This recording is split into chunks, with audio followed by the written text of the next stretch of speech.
Bonsoir, monsieur Lam.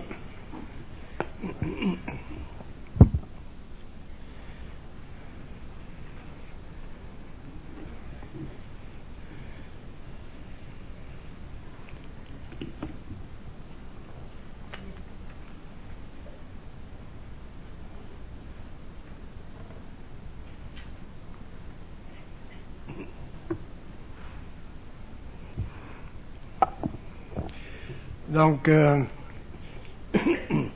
toujours à l'intention du public, ces conférences-là sont à l'intention du public, et toujours dans le cadre de l'évolution de la psychologie évolutionnaire, le développement de la psychologie évolutionnaire chez l'homme. Un des aspects importants à comprendre dans le développement de la conscience supramentale, c'est le lien qui existe entre l'homme en tant qu'ego et la partie invisible de son être que l'on situe sur le plan mental, c'est-à-dire sur un plan d'énergie qui représente parfaitement sa personnalité. Vous savez que lorsque vous pensez, même si vous pensez de manière subjective, la pensée que vous avez représente toujours un aspect de votre être. Si vous êtes en télépathie, la pensée que vous recevez aussi représente un aspect de votre être, par contre, avec cette différenciation que la pensée, une fois décousue de la personnalité, vibre d'une manière différente. Et c'est ce côté-là que je veux développer. Quand je dis que la pensée consciente ou la pensée télépathique vibre de manière différente, je veux dire qu'une pensée conscientisée ne peut pas être altérée par l'ego.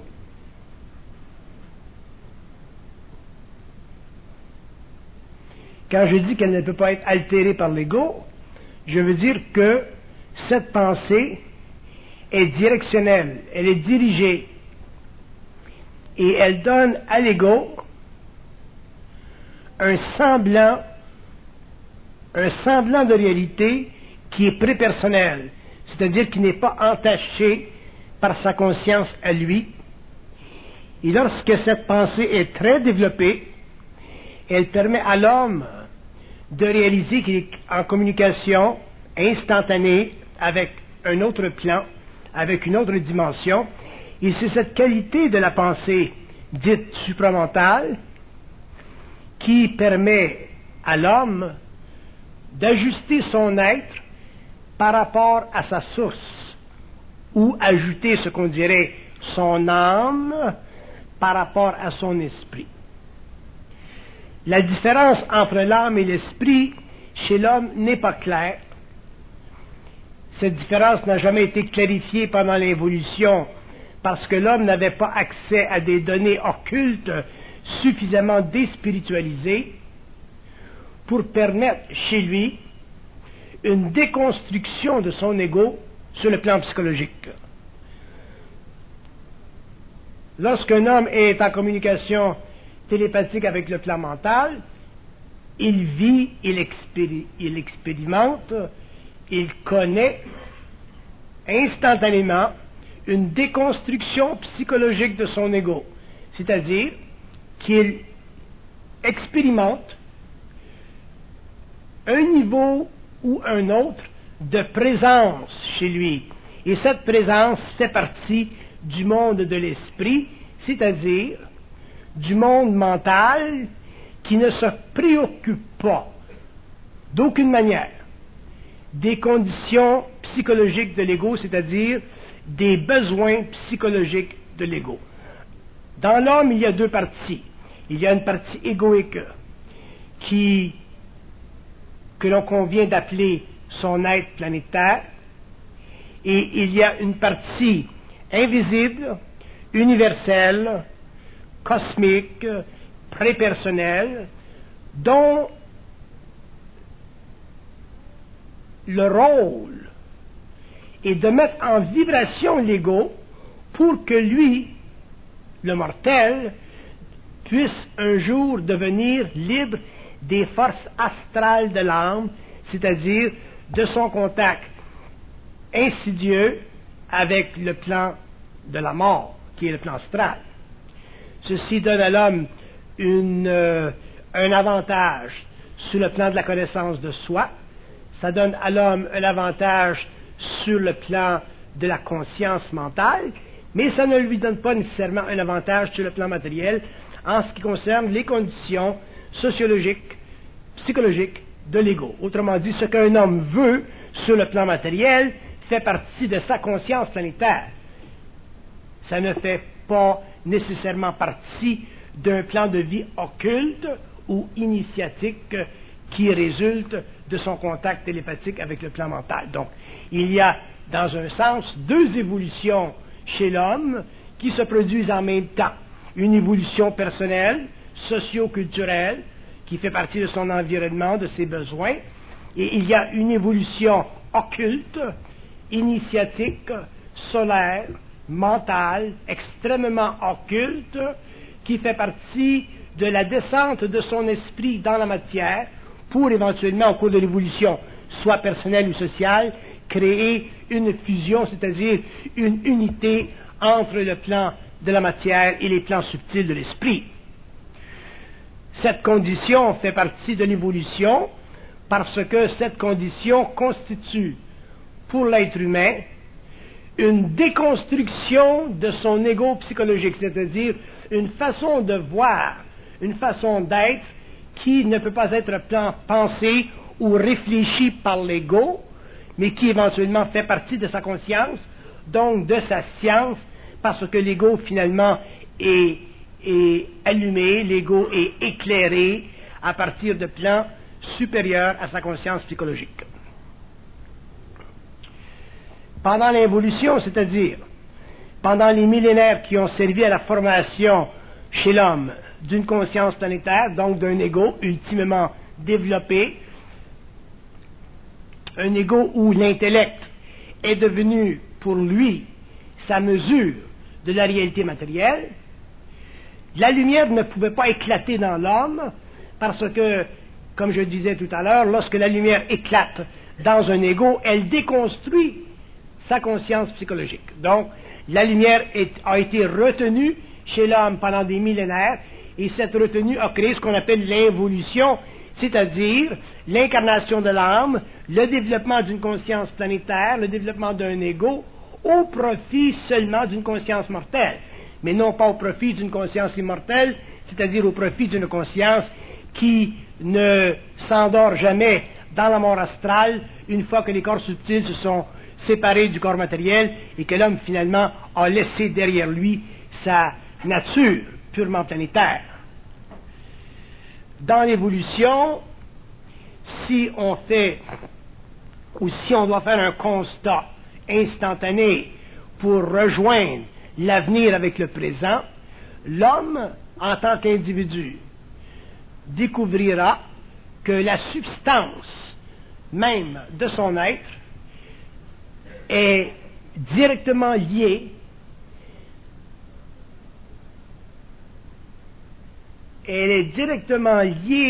avec la nature de son esprit. Qu'est-ce que ça veut dire? La nature de son esprit, c'est la partie de son intelligence qui est sans voile. La partie de son intelligence qui n'est pas colorée par les voiles de l'âme. Donc, qui n'est pas colorée techniquement par l'expérience subjective réfléchie de l'ego planétaire. Quand on parle d'une intelligence supramentale, ou quand on parlera d'une intelligence supramentale, quand on parlera d'une intelligence conscientisée, on parlera d'une intelligence qui a la capacité d'être en mouvement, en expression, sans être colorée par les aspects plus rudimentaires, plus fondamentaux d'une conscience planétaire qui exerce son droit psychologique d'être libre, mais à l'intérieur des conditions établies par une culture ou la mémoire d'une race. Dans une conscience ou une intelligence créative, libre, où l'homme est en potentiel et où l'homme est toujours en esprit, il est évident que la conscience planétaire, l'état psychologique de l'ego, la réflexion, la philosophie, les systèmes qui ont été créés pendant l'évolution pour le développement de l'homme ne servent plus à la mise en marche de sa conscience, parce que ces états ou ces systèmes ou ces formes rudimentaires d'intelligence ne sont plus suffisantes pour allumer sa conscience, puisque son esprit est plus présent, donc plus puissant que la mémoire de la race. Il y a des gens qui me demandent, mais à quoi sert la conscience ou à quoi servira la conscience supramentale? Quelle est sa fonction? Il y a beaucoup de réponses à cette question. Si on regarde l'évolution de l'humanité, on regarde l'évolution d'une conscience planétaire, on peut le regarder sur le plan mondial, on peut le regarder sur le plan des nations, on peut le regarder sur le plan de l'individu, mais si on le regarde d'un point de vue occulte, d'un point de vue universel, mental, quand on parle d'évolution de conscience, on parle de descente dans la matière d'une lumière, c'est-à-dire d'une vibration qui a le potentiel à court ou à long terme d'altérer la conscience planétaire. Et c'est tout ce qui convient de dire en ce qui concerne l'évolution de la conscience supramentale sur la Terre. Sinon, nous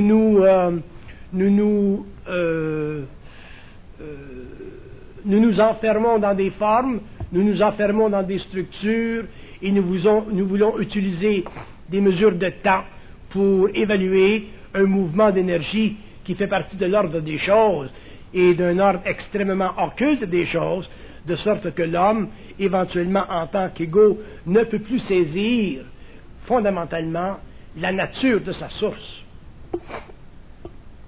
Pendant l'évolution, on a été obligé de traiter avec les mystères. Toutes les religions ont traité avec les mystères. Tous les hommes ont traité avec les mystères. Tous les systèmes ont essayé d'expliquer les mystères. Mais les mystères ne s'expliquent pas à partir de la pensée réfléchie, parce que les mystères sont le produit de la pensée réfléchie.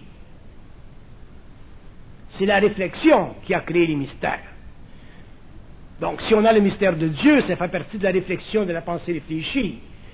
Si on a le mystère de la grandeur universelle, de la grandeur des mondes, ça fait partie de la réflexion de la pensée réfléchie.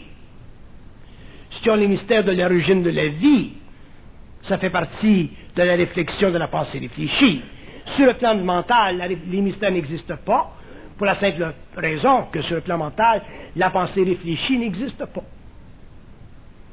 À partir du moment où l'homme n'est plus vicié, retardé, ne vit plus d'ambiguïté par rapport au mystère de la vie, il peut commencer à relaxer son esprit et à se préoccuper de choses plus importantes, parce qu'à ce moment-là, il a la clé à la conscience évolutive, c'est-à-dire qu'il est capable, à partir d'une pensée télépathique, d'étudier pour lui-même ou pour les autres des aspects qui conviennent à relaxer la tension psychique qui existe entre l'intellect et la conscience créatrice à travers le phénomène de la question. Un homme conscient n'a pas de question. La question fait partie de la réflexion. La question fait partie du besoin de l'homme d'établir un ordre créatif entre son mental qui ne voit pas et un mental qui verrait. La réflexion ou la question, c'est une manière d'être. Simplement, ce n'est pas une conscience en évolution. La question, elle est nécessaire pour l'homme qui développe son intellect, elle est nécessaire pour l'homme qui développe des systèmes, elle est nécessaire pour l'évolution, mais dans l'évolution, la question disparaîtra et l'homme n'aura que des réponses. Qu'est-ce que ça veut dire avoir des réponses? Avoir des réponses, ce n'est pas avoir des réponses à des questions. Avoir des réponses, ça veut dire être capable de répondre aux questions lorsque des questions nous viennent de l'extérieur de soi. Donc, un être conscient n'a pas de questions, mais peut avoir des réponses à des questions. Et ce sera la condition de l'homme futur, de l'homme en évolution, de l'homme conscient, de l'homme qui aura une conscience télépathique, parce qu'à partir du moment où cette télépathie s'engendrera chez lui, il n'aura plus besoin de vérifier la nature de sa connaissance, puisqu'il sera dans l'essence de sa nature. Étant dans l'essence de sa nature, il lui sera très facile de reconnaître, d'établir et de foncièrement régler des problèmes de questions, des problèmes de philosophie qui ont fait partie de l'évolution, c'est-à-dire qui ont fait partie du temps dans le développement de l'homme où il dut développer des structures psychologiques pour se réconforter sur le plan moral devant l'immensité de la vie.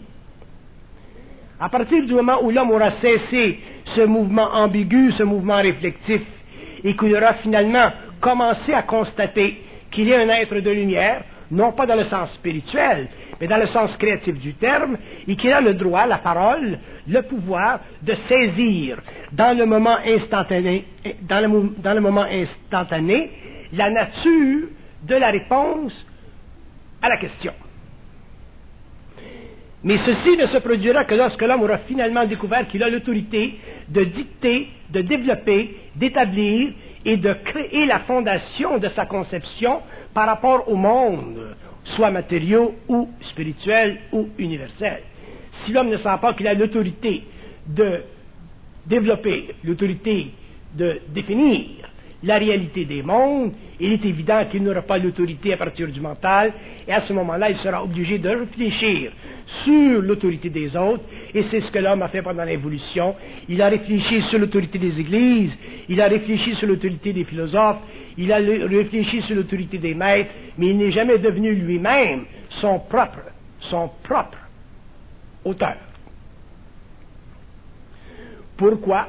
Parce que justement, la pensée télépathique ou la conscience mentale n'existait pas, ne faisait pas partie de ces temps nouveaux qui, aujourd'hui, commencent à déferler sur le monde pour finalement apporter un peu de clarté à des hommes qui, depuis très longtemps, se cachent derrière les voiles.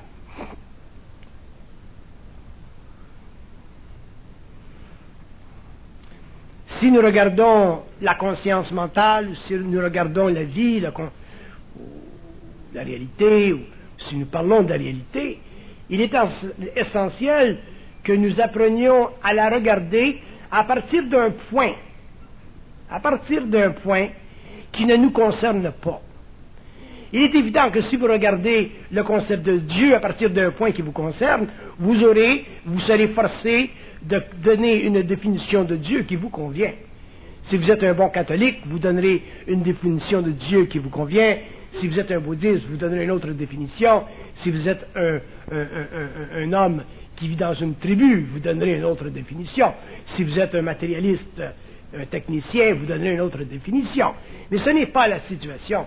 Il ne s'agit pas pour l'homme de donner des définitions de Dieu ou des infinités ou des différents ordres cosmologiques qui existent dans l'univers créé et en évolution en fonction de son ego. Il s'agit pour l'homme, s'il veut aider l'humanité et apporter un peu de lumière dans le monde, il s'agit pour lui de donner des définitions en ce qui concerne les questions fondamentales par rapport à un ego qui n'est pas impliqué dans la réponse. Et ceci, ce n'est pas facile. Ce n'est pas facile, pourquoi? Parce que nous réfléchissons. Si je suis juif, je vais donner une définition de Dieu qui convient à ma religion. Si je suis chrétien, je vais faire la même chose. Si je suis mahomédan, je vais faire la même chose. Et toutes ces définitions que nous donnons face à certains concepts qui nous concernent en tant qu'humains ou en tant qu'êtres planétaires, divisent les hommes au lieu de les unifier. C'est le danger de la pensée réfléchie, quel que soit son but, quel que soit son message, quelle que soit sa grandeur, quelle que soit sa fonction en tant que force civilisatrice. Donc, pourquoi le concept d'évolution et le concept d'une conscience télépathique est si important dans les temps qui viennent? Parce que viendra un temps dans l'évolution de l'homme, et je parle de l'homme en tant qu'individu, je ne parle pas de l'homme en tant qu'être collectif. il deviendra essentiel que l'homme soit capable, finalement, de dicter, à partir de lui-même, les conditions qui établissent les normes de la réalité. Et ceci, il le fera en fonction de son évolution, en fonction de sa conscience, en fonction de sa télépathie, en fonction du rapprochement qui existera entre lui et son esprit. Mais l'homme, pour traiter ou travailler avec l'esprit, ne comprend pas le mécanisme. L'homme croit que l'esprit, c'est un étranger qui est près de lui, que l'esprit est une présence qui doit se plier à sa conscience planétaire, alors que l'esprit est une lumière qui doit le pénétrer auparavant pour, avec le temps, en arriver à créer une unité suffisamment stable pour que l'homme, à ce moment-là, soit créatif et n'utilise pas la parole en fonction de mécanismes spirituels ou astralisés, parce qu'à ce moment-là, la parole deviendrait dangereuse, parce qu'elle serait fondée ou elle chercherait à produire dans le monde une vérité quelconque. Donc une parole qui veut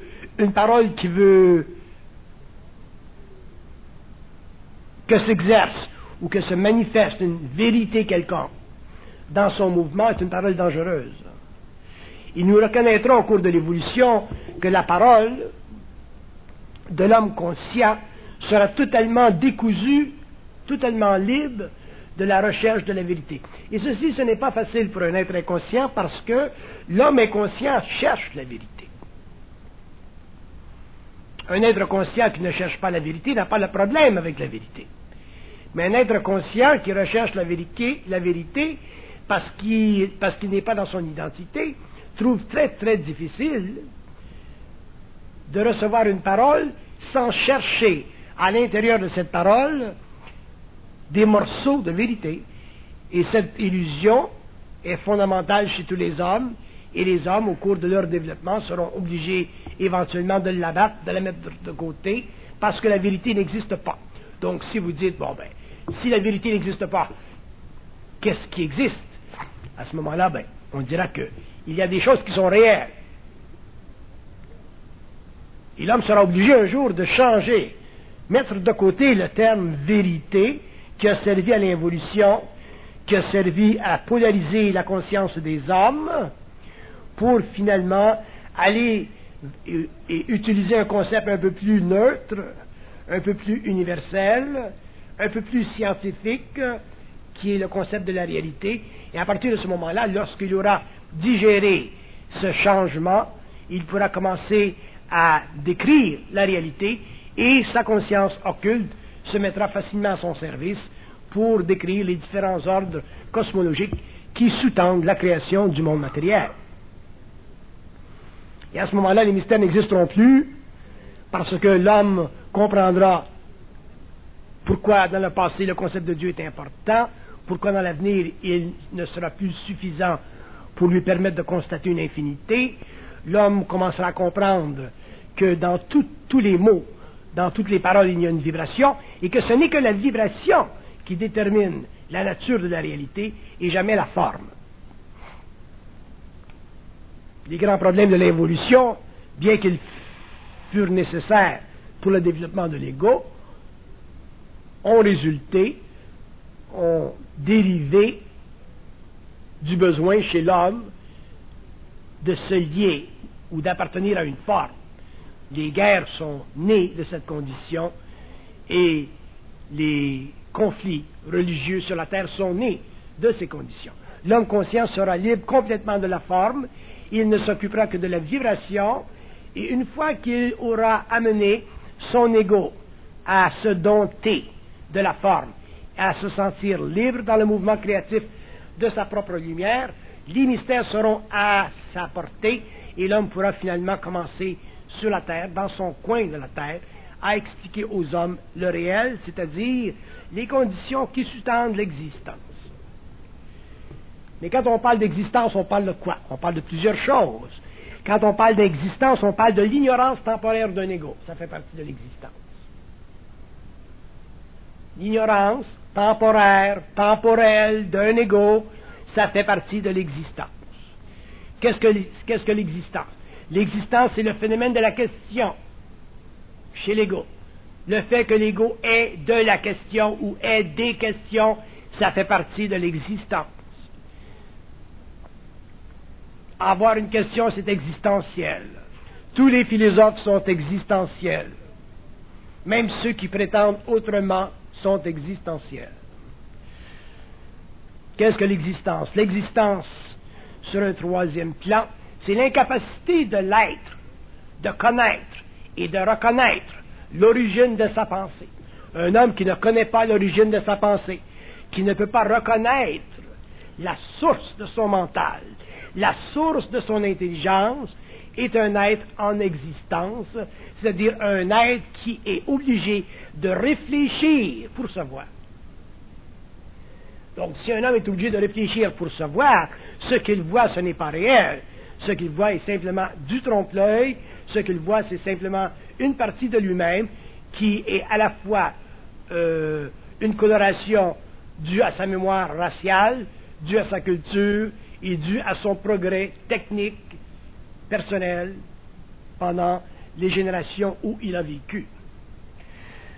Quatrièmement, qu'est-ce que l'existence? L'existence, c'est un état d'esprit insuffisamment éclairé pour traiter avec les conditions abnormales d'une planète en voie d'évolution. Tout le monde doit reconnaître que nous vivons sur une planète anormale. Tout le monde doit reconnaître qu'il n'y a pas de normalité dans notre monde, que tous les systèmes de vie, que tous les systèmes de pensée, que tous les systèmes créés par l'homme font partie de l'expérience de l'âme. Et à l'intérieur de ces systèmes, bien qu'il y ait une certaine intelligence organisationnelle, il n'y a pas d'intelligence créatrice. Ceci fait partie de l'existence. Donc, si un homme est en existence et est en conscience existentielle, et qu'il vit dans des temps comme nous vivons présentement et que nous connaîtrons demain, il est évident que s'il n'a pas de réponse à ces questions, ou qu'il cherche des réponses ailleurs à ces questions, il demeure un être souffrant. Et les hommes sont des êtres souffrants, qu'ils soient riches ou pauvres. L'homme est un être souffrant parce qu'il est dans l'existence. Une autre définition de l'existence. L'existence est une condition psychologique qui fait en sorte que l'ego n'est pas capable de s'habituer à reconnaître instantanément qu'il est intelligent. Un ego qui ne peut pas instantanément reconnaître qu'il est intelligent est dans un degré plus ou moins développé d'existence. Alors qu'un ego qui reconnaît avoir plus d'intelligence, dans le sens créatif du terme, d'être plus dans son intelligence, dans un sens créatif du terme, il est moins dans l'existence, c'est-à-dire qu'il est moins assujetti aux lois planétaires, non pas parce qu'il en est décousu, mais parce qu'il les comprend, et donc il peut s'adapter facilement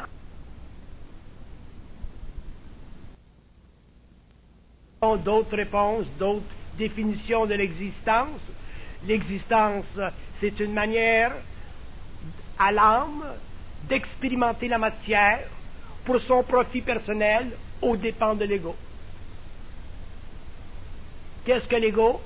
L'ego, c'est une partie de soi qui ne s'est pas ressuscitée, c'est-à-dire qui n'a pas suscité en elle-même sa lumière, qui n'a pas touché du doigt sa source, qui ne comprend pas comment elle fonctionne sur le plan universel et qui ne fait que vivre les contrariétés planétaires d'une conscience enracinée dans l'abnormalité qu'on appelle la civilisation.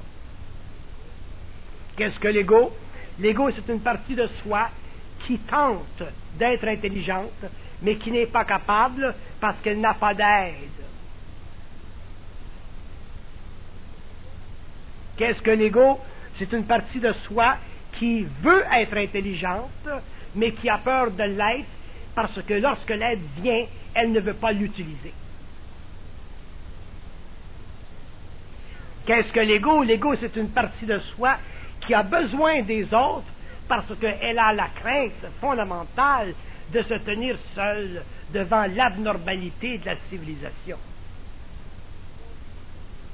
Donc l'ego, ultimement, c'est quoi? C'est l'absence d'identité chez l'homme. Et qu'est-ce que l'absence d'identité chez l'homme?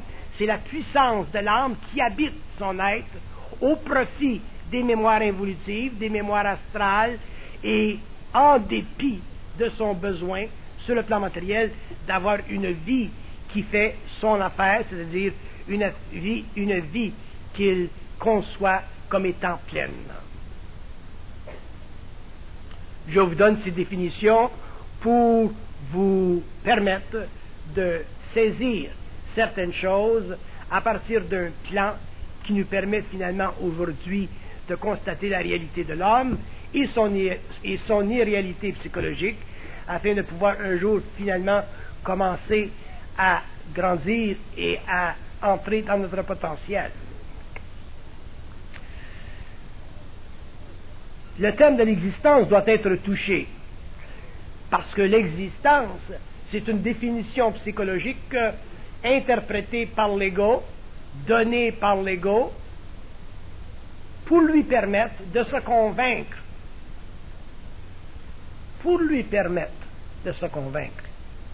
qu'il est toujours à la bonne place. Alors que l'ego n'est jamais à la bonne place.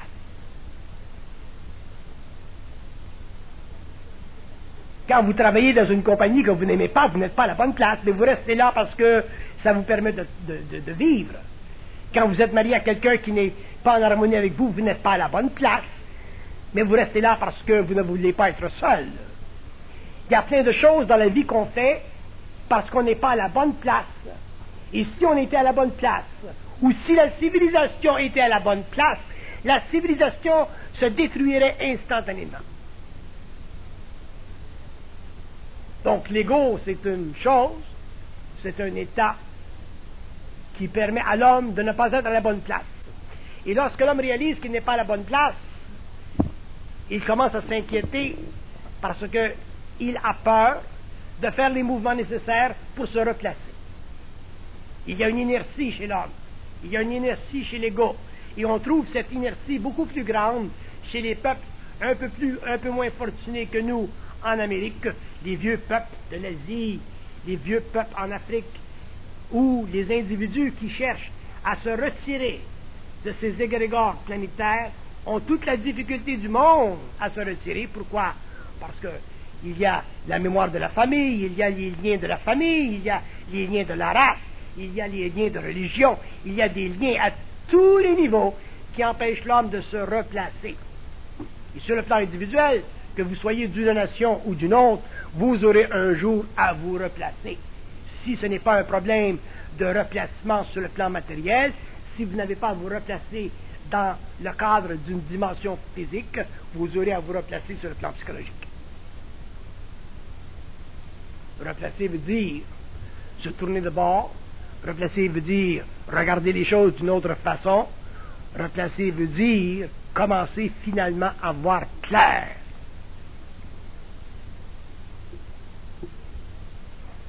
Vous dites, bien, comment se fait-il qu'on sait ces choses, on comprend ces choses, on les a vérifiées, on les a constatées depuis des années. Comment se fait-il que ce soit si dur de se replacer, c'est-à-dire de voir clair? La réponse, elle est simple. Nous avons de la difficulté à voir clair parce que nous préférons utiliser nos pensées personnelles pour étudier notre vie que nos pensées prépersonnelles.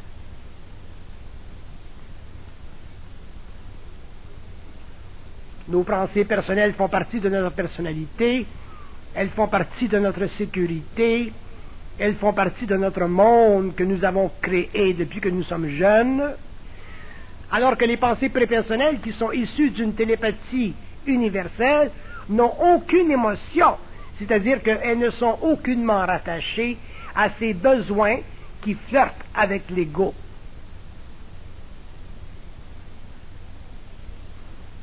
Les pensées prépersonnelles sont des pensées de vie et non pas des pensées d'existence. nous expérimentons des pensées d'existence.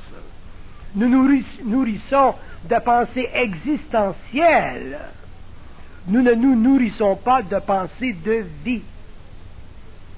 Et la raison pour laquelle nous ne le faisons pas, c'est parce que nous avons de la difficulté à réaliser que les pensées existentielles sont illusoires et que les pensées de vie sont réelles. Nous ne pouvons pas faire la différence entre les deux parce que nous ne sommes pas suffisamment psychiques. Nous sommes plus psychologiques que psychiques, plus réfléchis qu'intuitifs.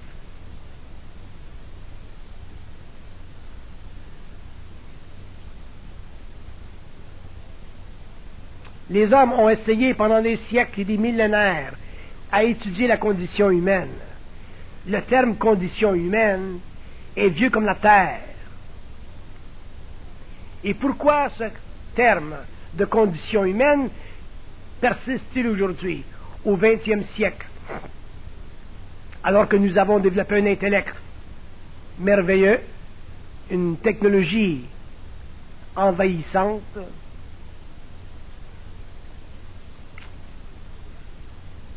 La condition humaine existe parce que l'homme exerce toujours son droit à penser subjectivement. Et la moindre intuition que nous avons, nous la poussons sous le tapis. Et lorsque nous vivons des événements qui vont à l'encontre de ce que nous considérons subjectivement comme étant notre bien-être, nous nous révoltons contre la pensée objective ou prépersonnelle et nous disons que notre source nous joue des tours ou notre source ne nous aide pas. Ce n'est pas le rôle de notre source de nous rendre intelligents. Son rôle, c'est de nous donner la clarté. C'est à l'homme d'être intelligent. Et comment l'homme devient intelligent? Quand il apprend à utiliser cette clarté qui lui est transmise, apportée à la source. Et de cette façon, l'homme pourra passer d'une condition existentielle à une condition créative et vitale, et cessera finalement d'être un être abattu et deviendra un être en voie d'évolution, toujours prêt à conquérir les espaces inconnus de sa conscience, c'est-à-dire les plans extrêmement créatifs de son moi universel.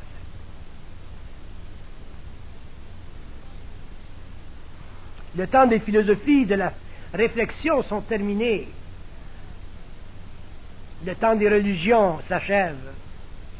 Les religions n'existent sur la terre que pour les hommes ou pour les peuples en évolution.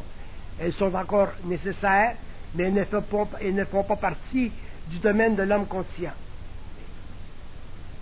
Le temps de la réflexion, un jour aussi, cessera. Et à partir de ce moment-là, l'homme sur la terre cessera d'être existentiel, il aura une pensée créative, et il pourra être en communication télépathique avec ce que nous appelons son moi. Qu'est-ce que c'est son moi?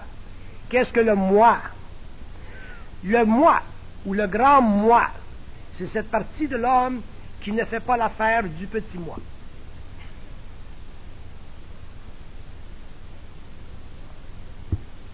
Le grand moi ne fait pas l'affaire du petit moi, il ne fera jamais l'affaire du petit moi.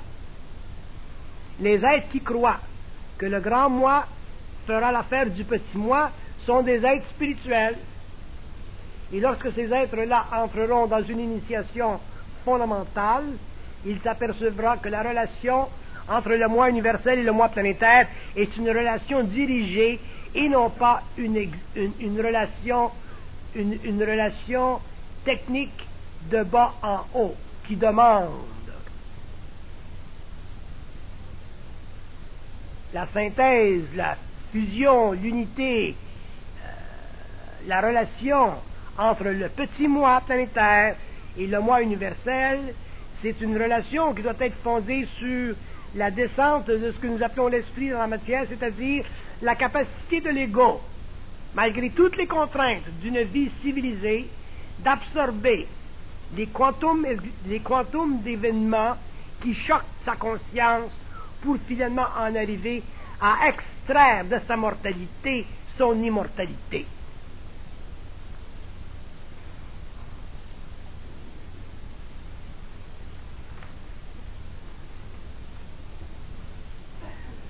Quand je parle d'immortalité, je ne parle pas d'immortalité dans le sens que l'ego veut la comprendre, c'est-à-dire ne pas mourir.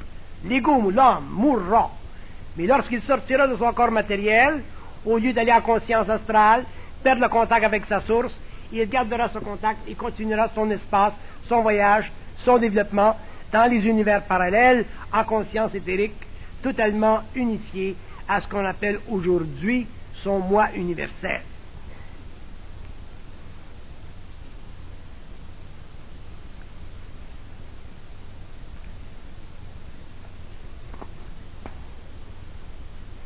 L'homme a besoin de comprendre que sa réalité se définit à travers ses actes et non pas à travers ses pensées. L'homme deviendra conscient, grandira, intégrera à travers les actes et non pas à travers les pensées. La pensée sert simplement à donner à l'homme la conscience d'être. Elle ne lui permet pas d'être. Elle lui donne la conscience d'être, elle ne lui permet pas d'être. Être est un mouvement intégré d'énergie mentale, émotionnelle, éthérique, vitale, physique. C'est ça, être. Dans l'être-té, l'homme compose. Dans l'être-té, l'homme dispose. Dans l'être-té, l'homme est. Dans l'être-té, l'homme ne subit aucune perte d'énergie.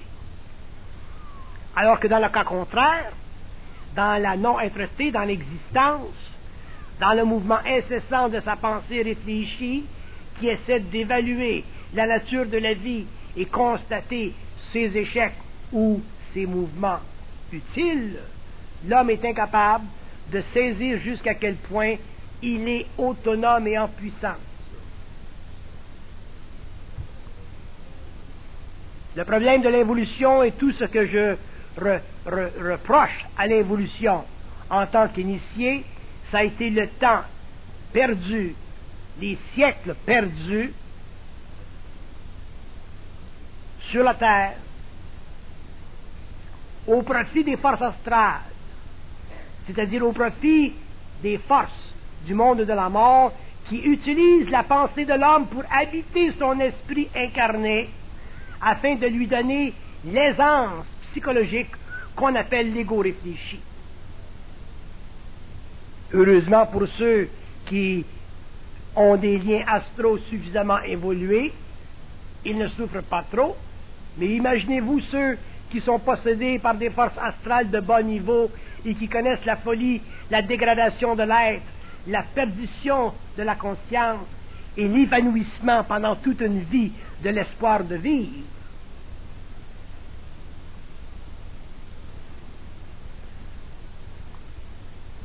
Lorsque l'homme finalement constatera qu'il est en lumière, c'est-à-dire qu'il est en fondation, c'est ça un être de lumière. Un être de lumière, c'est une fondation. C'est une petite fondation, mais c'est une fondation. Et lorsque l'homme réalisera qu'il est une fondation, il établira lui-même les règles du jeu, les règles de la vie, et il sera composé avec l'invisible, c'est-à-dire avec ce que nous appelons l'ajusteur de pensée ou les forces solaires, pour finalement en arriver à se nourrir de son esprit de manière permanente, au lieu de simplement réfléchir son esprit et de se nourrir des miettes de la table de l'être pauvre.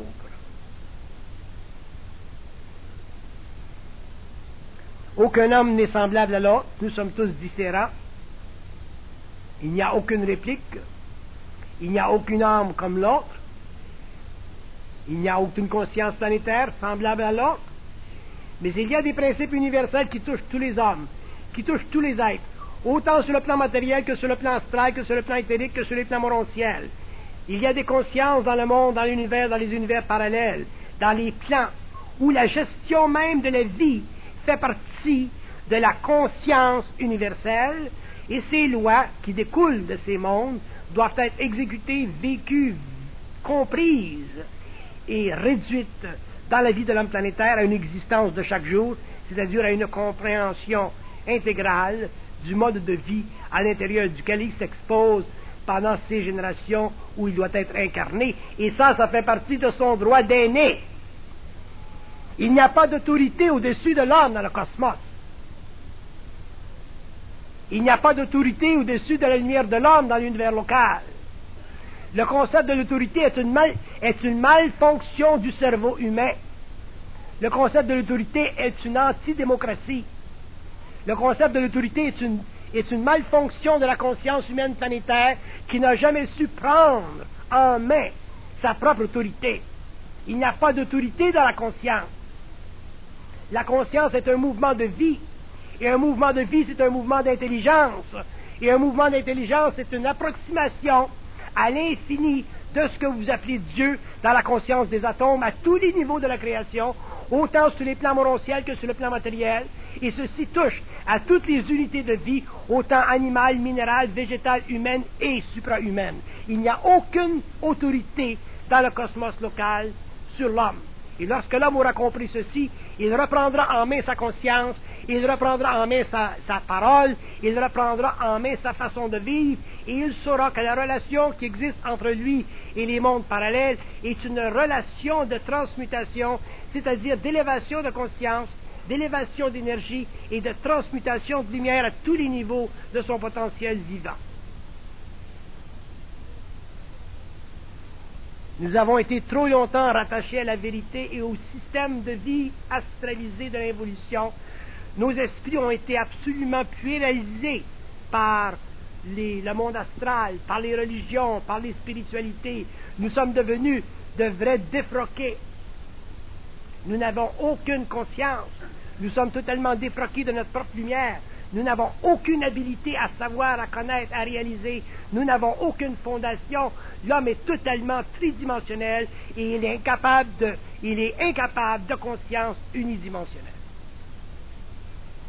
Donc il ne faut pas se demander pourquoi, à la fin du XXe siècle, dans un monde en relation avec des termes ou des paramètres qui confondent l'ego, pourquoi l'homme recherche, pourquoi l'homme est malheureux, pourquoi l'homme n'est pas ce qu'il doit être, c'est-à-dire un être vivant au lieu d'un être existentiel.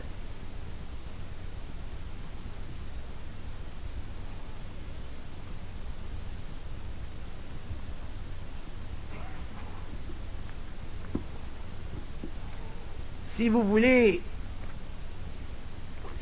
vous connaître vous-même, si vous voulez bénéficier de vous-même, si vous voulez bénéficier de votre intelligence, si vous voulez être bien dans votre peau, si vous ne voulez pas être des êtres à part de vous-même, vous serez obligé avec le temps de vous habituer à intégrer les événements dans votre vie que vous considérez offensants. Si vous n'êtes pas capable d'intégrer ces événements dans votre vie qui offensent votre nature humaine, votre nature planétaire, vous demeurerez victime de pensées réfléchies, vous demeurerez victime d'un ego planétaire et vous n'aurez aucune préscience, c'est-à-dire que vous ne serez pas capable d'expliquer votre propre mystère personnel et, naturellement, si vous n'êtes pas capable d'expliquer votre mystère personnel, vous certainement ne pourrez pas expliquer les mystères de l'humanité. Il doit venir un temps au cours de l'évolution où l'homme cesse de se chercher. Parce que se chercher, c'est une insulte à son intelligence.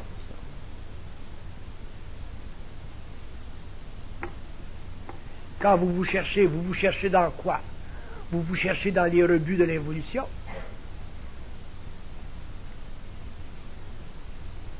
Vous vous cherchez dans le merdier de vos pensées.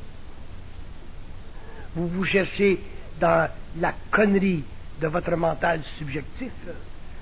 Vous vous cherchez dans les mouvements relatifs à la conscience ou à la mémoire de votre race évolutive. Vous vous cherchez dans quoi?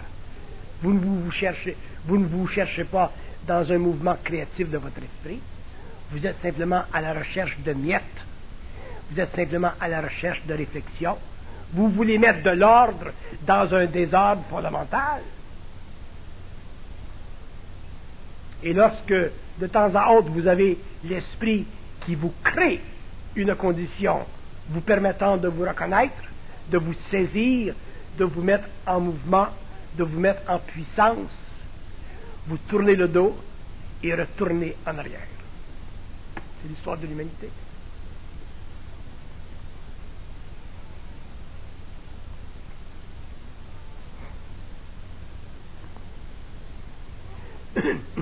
Il ne s'agissait pas, en 1915, d'être grand philosophe pour reconnaître les erreurs fondamentales qui existaient dans la philosophie du socialisme marxiste.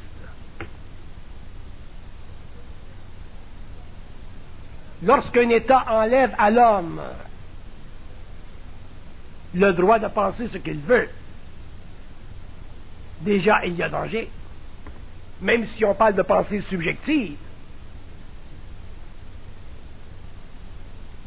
Et des générations sont passées au fil de l'épée, et nous nous retrouvons aujourd'hui, en 1998, avec un État effondré, un pays très riche en potentiel, et un peuple totalement malheureux, parce que nous avons encore aujourd'hui une oligarchie qui mène le peuple sur le plan économique, comme nous avions dans le passé une oligarchie qui menait le peuple sur le plan d'idéologie. Quand est-ce que les hommes vont comprendre? Et pas simplement les simples, pas simplement les hommes non éduqués, ont été entrappés dans cette condition, dans cette réflexion. Mais même les luminaires européens, même les Jean-Paul Sartre, même les André Gide,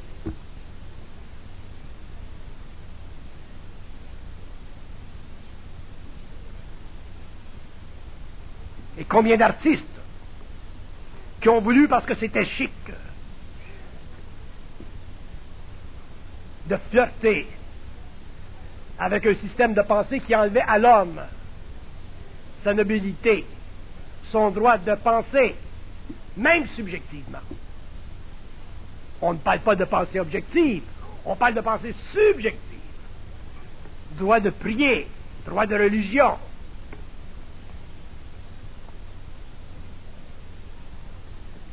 Et cette condition, elle s'applique non pas simplement à la Russie, à l'Union soviétique. Cette condition s'applique à tous les systèmes qui sont le produit d'une pensée qui a été façonnée par un ego.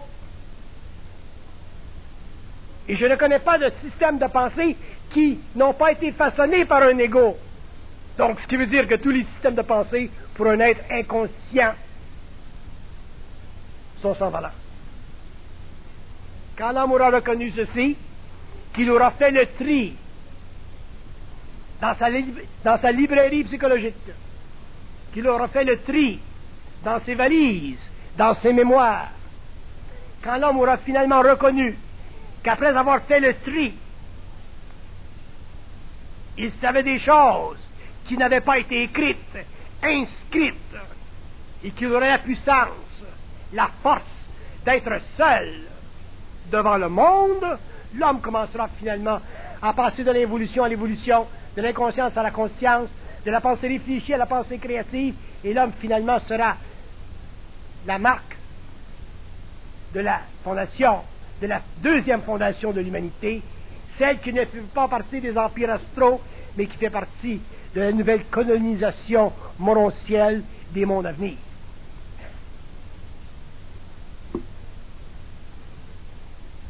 Il y avait, en 1950, un homme, un Américain, de grande tenue sociale, de grande envergure, qui appartenait à un établissement scientifique et qui disait « Jamais les hommes vont envoyer un homme sur la Lune, c'est impossible. » En 1959, je ne dis pas 1859, je dis 1959.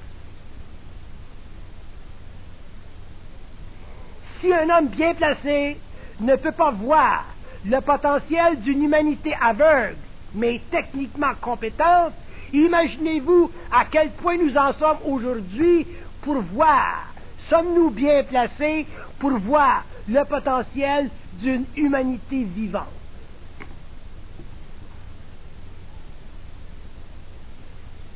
On parle des phénomènes ovnis. Ça, c'est un sujet que je ne veux pas toucher. Mais on parle de phénomènes ovnis. On parle d'ovnis tout partout dans le monde. On parle de ces choses, de ces objets non identifiés, non identifiables, ou d'objets qu'on ne veut pas identifier. Mais on parle de ces phénomènes qui proposent et qui disposent d'eux-mêmes contre la volonté de nos lois matérielles, contre la volonté de nos systèmes, contre la volonté de nos sciences. Et nous voulons, pour des raisons purement mécaniques, sociales, rejeter ces formes de vie, rejeter ces expériences et dire que ça n'existe pas. Pourquoi? Parce que nous n'avons pas réalisé que peut-être des êtres, des nations, des civilisations vivantes ont déjà conquis la matière, conquis l'énergie, conquis l'espace et le temps, et que ces civilisations n'ont pas besoin, comme nous, de se déplacer de manière tridimensionnelle pour réapparaître dans d'autres mondes de manière tridimensionnelle, parce qu'ils ont finalement compris les lois fondamentales de l'énergie et qu'ils sont déjà partenaires dans la fondation de l'homme. Et nous avons l'excuse intellectuelle, la froideur d'esprit, l'orgueil mental de ce bonhomme de 1959 de dire que l'homme ne peut pas voyager dans le temps, dans les espaces, que nous sommes seuls et qu'il n'y a pas dans l'univers local d'autres civilisations plus évoluées que nous qui, à l'approche de notre conscience, si nous étions suffisamment vivants, pourraient peut-être s'appeler des archanges, pourraient peut-être s'appeler des anges, pourraient peut-être s'appeler des êtres d'un autre nom que nous ne pouvons pas aujourd'hui appeler ou pratiquer parce que nous n'avons pas le langage, nous n'avons pas la vibration pour comprendre en dehors de la forme la réalité fondamentale de la vie, de toute vie et des systèmes qui constituent la pierre angulaire de ce que vous appelez ou que vous avez appelé pendant l'évolution Dieu.